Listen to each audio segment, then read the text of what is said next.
நம்ம முன்னாடியே ஒரு பதிவுல பார்த்திருப்போம். ஈரான்ல குண்டு வெடிப்பு நடந்தது. இந்த குண்டு வெடிப்பு 2 குண்டு வெடிப்பா நடந்திருக்கு. அதாவது ஒரு குண்டு வெடிப்பு நடந்து அடுத்த 10 நிமிஷத்துல இன்னொரு குண்டு வெடிப்பு நடந்தது. இதனால ஏகப்பட்ட உயிர் சேதங்கள் நடந்திருக்கு. அந்த 100க்கும் மேற்பட்டவங்க இறந்துட்டாங்க. 200 கிட்ட காயமடைஞ்சிருக்காங்க. இது டைம் ஆக ஆக அதிகமாகும் அப்படிங்கிறது போல சொல்லிட்டு இருந்தாங்க இல்லையா? இப்ப அதுக்கு காரணம் யாரு அப்படின்னு பார்க்கும்போது ஐஎஸ்ஐஎஸ் இருக்கிறாங்களா, நாங்க தான் இதை செஞ்சோம் அப்படிங்கிறது போல அவங்க சைடுல இருந்து பொறுப்பேற்றிருக்கிறாங்க. அமெரிக்க தரப்புல இருந்து உறுதிப்படுத்திக்கிறாங்க. ஆமாங்க, இது ஐஎஸ்ஐஎஸ் இருக்குல்ல, கே பிரிவுன்னு ஒன்று இருக்கு, தனியா ஒரு பிரிவு. அந்த பிரிவு பார்த்த வேலையா இருக்கும். இந்த பிரிவு ஆப்கானிஸ்தான் இருக்குது அப்படிங்கிறதோட சொல்லிக்கிறாங்க. கொஞ்சம் மேட்ச் ஆகிற மாதிரி அமெரிக்க தரப்புலன்னு சொல்லிக்கிறாங்க. ஏன்னா சமீபத்துல இந்த ஆப்கானிஸ்தான் தரப்புல இருந்து தானே இந்த ஈரானுக்குள்ள போர்லாம் ஒருத்தாங்க உள்ள பூந்து சில பகுதிகள்லாம் பிடிச்சு வச்சிருந்தாங்க.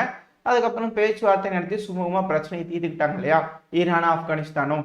அதெல்லாம் வச்சு பார்க்கும்போது இப்ப திரும்பவும் ஆப்கானிஸ்தான் இது போல வேலையை செஞ்சிருப்பாங்களா அப்படிங்கிற கண்ணோட்டத்துல இதை பார்த்துக்கிட்டு இருக்காங்க. ஆனா ஈரானுக்கு தெரியும் இதுக்கு பின்னாடி இஸ்ரேல் தான் இருக்கிறாங்க அப்படின்னு. ஆனா இன்னும் சில அனலிஸ்ட் என்ன சொல்றாங்கன்னா, இதுக்கு பின்னாடி கண்டிப்பா சீனா இருக்கலாங்க. சீனா பாகிஸ்தான் கிட்ட சொல்லி பாகிஸ்தான் மூலயமா இருக்கக்கூடிய தீவிரவாத அமைப்புகள் மூலயமா இது போல ஈரான்ல இது போல வேலையை பார்த்துட்டு இருக்கலாம். ஏன்னா இந்த பிரச்சனை இப்ப இஸ்ரேல் காசா பிரச்சனை பெரிய பிரச்சனையா மாறணும். அப்படி பெருசா மாறுச்சுன்னா இதுல ஆதாயம் அடைய போறது ஒண்ணு ரஷ்யா, இன்னொன்னு சீனா. ஏன்னா அமெரிக்காவோட பார்வை இந்த உக்ரைன் இருக்குல்ல, அது அப்படியே விலகி இந்த பக்கம் மிடில் ஈஸ்ட்ல திரும்பிடுச்சுன்னா அதுக்கப்புறம் இங்க பல நாடுகள் வருவாங்க, போர் புரிவாங்க, இங்க ஒரு மிகப்பெரிய பிரச்சனையா இருக்கும். சீனாக்கு ஜாலியா இருக்கும். இது போல ஈரானுக்கு வேணுங்கிற எல்லா உதவியும் பண்ணி இப்ப எப்படிங்க மேற்குலக நாடுகள் உக்ரைனுக்கு ஆயுத உதவி பண்றாங்களோ அதே போல சீனா மறைமுகமா ஈரானுக்கு உதவி பண்ணி, இல்லைன்னா நேரடியாவே ஆயுதங்களை கொடுப்பாங்க, உதவி பண்ணி இந்த இடத்துல ஒரு ப்ராக்சி வர மாத்திடலாம் அப்படிங்கிறதுக்காகவும் செயல்படுத்தலாம் அப்படிங்கிறது போலையும் சில அனலிஸ்ட்லாம் சொல்லிட்டு இருக்காங்க. ஆனா பலவேறு கருத்துக்கள் வருது. எல்லா கருத்துக்களும் தெரிஞ்சுட்டு வந்து உங்ககிட்ட நான் சொல்றேன். எந்த கருத்துக்கள் மேட்ச் ஆகும், உங்களுக்கு எது ஏற்புடையதா இருக்குன்றதை நீங்களே அலசி பார்த்து எடுத்துக்கங்க. எதுனாலும் இது போல தீவிரவாத தாக்குதலை வன்மையா கண்டிக்கணும். இதனால பிரச்சனை பெருசாயிடக்கூடாது, பிரச்சனை பெருசாகாது அப்படின்ற நம்பிக்கையில இந்த பதிவை நம்ம ஆரம்பிப்போம். இது போல பல தகவல்கள் தான் இந்த பதிவில் இருக்க போது. அனைவருக்கும் வணக்கம், நான் உங்கள் செந்தில், இது உங்கள் செந்தில் டிஃபென்ஸ். பதிவுக்குள்ள போதுக்குன்னா நம்ம சேனலும் சப்ஸ்கிரைப் பண்ணலாம், மறக்காம சப்ஸ்கிரைப் பண்ணிட்டு கூடவே பக்கத்துக்கு இருக்கிற பெல் ஐகான்ல ஆல் ஆப்ஷன் சூஸ் பண்ணிக்கோங்க. அப்பதான் நம்ம எப்ப பதிவுகளை போட்டாலும் உங்களுக்கு இன்ஸ்டன்ட் நோட்டிபிகேஷன் வரும். அது கூடவே நம்ம சேனலும் அடுத்த கட்ட வளர்ச்சியடைய உதவியா இருக்கும், எனக்கு கொஞ்சம் மோட்டிவேஷனா இருக்கும். இது போல தொடர்ந்து பதிவுகளை போடுறதுக்கு உங்களோட ஆதரவு எப்ப எனக்கு இருக்கிற நம்பிக்கையில பதிவுக்குள்ள போயிடலாம். ஜனவரி 5ஆம் தேதி இந்த அரேபியன் சீ பக்கத்துல லைபீரியன் கொடியை போட்டு ஒரு வெசல் வந்துகிட்டு இருந்துக்குது. அந்த சமயத்துல இந்த சொமாலியோட கடற்கொள்ளையர்கள் வந்து கைவரிசையை காமிச்சிடலாம் அப்படிங்கிறதோட பாத்துக்கிறாங்க. அந்த டைம்ல அங்க இருக்கக்கூடிய குரூ இமீடியட்டா SOS சிக்னல் அனுப்பும் போது நம்மளோட போர்க்கப்பல் அந்த வழியா வந்திருக்குது, இமீடியட்டா ரெஸ்பாண்ட் பண்ணிக்கிறாங்க. அந்த சமயத்துல அந்த கடற்கொள்ளையர்கள் அந்த ஷிப்பை வந்து பிடிச்சிட்டாங்க, ஹைஜாக் பண்ணிட்டாங்க. அப்படி இருக்கும்போது நம்மளோட ராணுவ தரப்புல இருந்து மிரட்டல் பேருக்கு மரியாதையா ஓடி போய் விட்டுட்டு உள்ள வந்தோம்னா பிரிச்சு மேய்ஞ்சிரும் அப்படிங்கிறது போல மிரட்டி விட்டுக்கிறாங்க. மிரட்டினோடனே அங்க இருக்கக்கூடிய கடற்கொள்ளையெல்லாம் தப்பிச்சு போயிட்டாங்களாமா. ஏன்னா நம்மளோட போர்க்கப்பல் அந்த வெசலை போய் பிடிக்கும் போது அங்க யாருமே இல்லை அப்படிங்கிறது போல சொல்லப்படுது. அதுக்கப்புறம் அங்க இருக்கிற குரூவெல்லாம் சக்சஸ்ஃபுல்லா மீட் எடுத்து அவங்களுக்கு வேணுங்கிற உதவி எல்லாம் பண்ணி திரும்ப எங்க போகணுமோ அங்கேயே அனுப்பிச்சு வச்சிருக்கிறாங்க அப்படிங்கிறதுல சொல்லப்பட்டு வருது. இது போல பல இடங்கள்லயும் நம்மளோட ராணுவம் முடிஞ்ச அளவுக்கு உதவி செஞ்சுட்டு இருக்காங்க அப்படிங்கிற செய்திகள் வரும்போது கொஞ்சம் சந்தோஷமா இருக்கு. இப்ப நம்ம அப்படியே அடுத்த செய்திக்கு போயிடலாம். யூஎன் செக்யூரிட்டி கவுன்சில்ல லெபனான் தரப்புல இருந்து இஸ்ரேலுக்கு எகெயின்ஸ்டா ஒரு கம்ப்ளைண்ட் லான்ச் பண்ணிக்கிறாங்க. எதுக்காகன்னு கேட்டீங்கன்னா, இந்த இஸ்ரேல் தொடர்ந்து சும்மா இந்த மக்கள் வசிக்கும் பகுதி, சிவிலியன் வாழும் பகுதி இருக்கு இல்லையா, அது போல சிட்டிஸ்லயும் டவுன்ஸ்லயும் ஏர் ஸ்ட்ரைக் பண்ணிட்டே இருக்கிறாங்க, ட்ரோன் தாக்குதல் பண்ணிட்டே இருக்கிறதுனால ஒரு கம்ப்ளைண்ட் ஐநா சபையில வச்சுக்கிறாங்க. ஆல்ரெடி இஸ்ரேல் இது போல காசால தாக்குதல் பண்ணிட்டு இருக்கிறதே பலரும் கம்ப்ளைண்ட் வச்சுட்டு இருக்கிறாங்க. இப்போ வரைக்கும் போர் நிறுத்தம் கொண்டு வந்த மாதிரி தெரியல. இப்படி இருக்கும்போது லெபனான் தரப்புல இருந்து குற்றச்சாட்டு வச்சுக்கிறாங்க, கம்ப்ளைண்ட் லான்ச் பண்ணிக்கிறாங்க. இதனால ஏதாவது ஒரு நடவடிக்கை இஸ்ரேலுக்கு எகெயின்ஸ்டா எடுப்பாங்களா அப்படிங்கிறது போல கேட்கப்பட்டு வருது. என்னதான் இருந்தாலும் லெபனான் அந்த ரெட் லைனை தாண்டல. அதாவது இஸ்ரேல் வந்து சமீபத்துல லெபனான்ல பல இடங்கள்ல தாக்குதல் பண்ணிக்கிறாங்க. சில லெபனானோட ஹவுதி வீரர்களை இறந்துருக்கிறாங்க தாக்குதல் பண்ணதுனால. முக்கியமான தலைவர்கள், லோக்கல் லீடர்ஸ்லாம் கூட இறந்துருக்கிறாங்க. இப்படி இருக்கும்போது அவங்க தரப்புல இருந்து பதில் தாக்குதல் பண்ணுன்ட்டு இல்லாம ஐநா சபையில் கொண்டு போய் கேஸ் கொடுத்துக்கிறாங்க. இது வரைக்கும் ஒரு நல்ல சமிக்கையா தெரியுது. அதாவது பிரச்சனையை பெருசாக்க கூடாது, இப்போதைக்கு ஒரு போர் வரக்கூடாது, பெரிய போர் வரக்கூடாதுன்னு அவங்க தரப்புல இருந்து நினைக்கிறதா தெரிய வருது. இப்ப ஐநா சபை கரெக்டா அதுக்கு ரெஸ்பாண்ட் பண்ணி இஸ்ரேல் தரப்புலயும் கொஞ்சம் சொல்லி புரிய வச்சாங்கன்னா இந்த பிரச்சனை பெருசாகாத பட்சத்துல ஒன்றும் பிரச்சனை இல்லை. அப்படி இல்லையா, இஸ்ரேல் இது போல தொடர்ந்து லெபனான், காசா இது போல தொடர்ந்து பிரச்சனை பண்ணிட்டே இருந்தாங்கன்னா இந்த பிராந்தியத்துல மிகப்பெரிய பிரச்சனையா போயிடும். ஏன்னா இப்ப கூட ஈரான்ல வெடிவிபத்து நடந்தது, இதுக்கு காரணம் சைனாவா இருக்கும் அப்படிங்கிறதுலாம் இதுக்கு முன்னாடி பார்த்துருப்போம் இன்ட்ரடக்ஷன்ல. அப்படி இருக்கும்போது இஸ்ரேலே இதை பண்ணிட்டாங்களா, ஏன்னா இஸ்ரேல் இந்த பிராந்தியத்தில் ஒரு மிகப்பெரிய பிரச்சனை வரணும்னு நினைக்கிறாங்களா அப்படிங்கிறதையும் பேசிட்டு இருக்கிறாங்க. ஏன்னா இது போல லெபனானா இருக்கட்டும், சிரியாவா இருக்கட்டும், பல இடங்களை தாக்குதல் பண்ணிருக்காங்க. அப்படி குறி வச்சு தாக்குதல் பண்ணும்போது இழக்கக்கூடியது எல்லாமே முக்கியமான ஈரானை சேர்ந்த நபர்களா இருக்கிறாங்க. ஈரானோட மிலிட்டரியை சேர்ந்த சில முக்கியமான நபர்கள் எல்லாத்தையும் குறி வச்சு தாக்கிட்டு இருக்காங்க.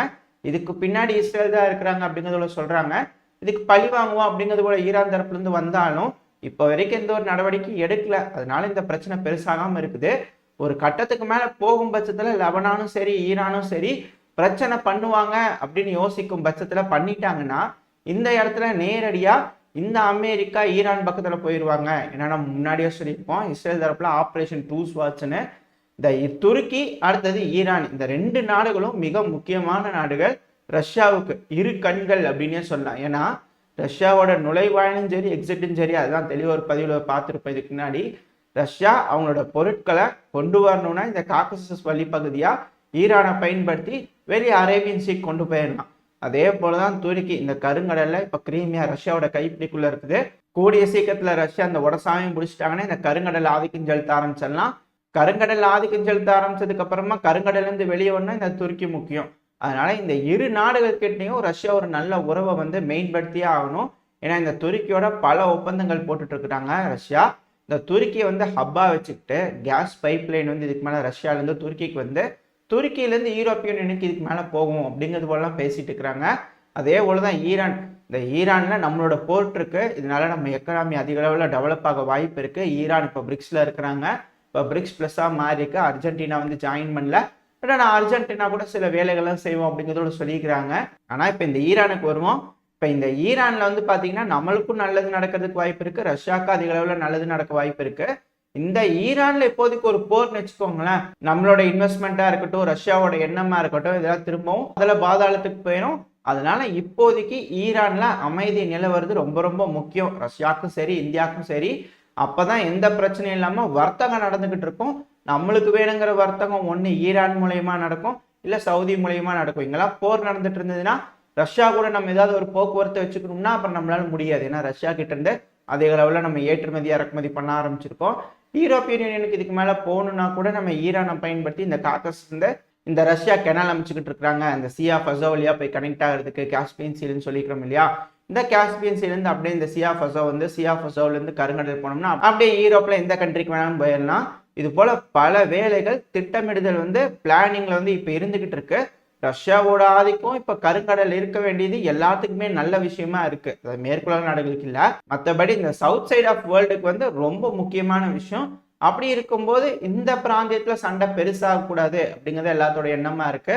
இந்த சீனாக்கு ஏன் இப்ப இப்படி ஒரு எண்ணம் இருக்கலாம், இந்த இடத்துல பிரச்சனை பெருசாகணும் அப்படின்னு ஒரு எண்ணம் ஏன் இருக்கலாம்னா, இந்த இடத்துல பிரச்சனை பெருசாயிட்டே இருக்கிற வரைக்கும் தான் அமெரிக்கா இந்த பிரச்சனைக்குள்ள இழுத்து விட்டு வீக் ஆயிட்டு இருக்க முடியும்.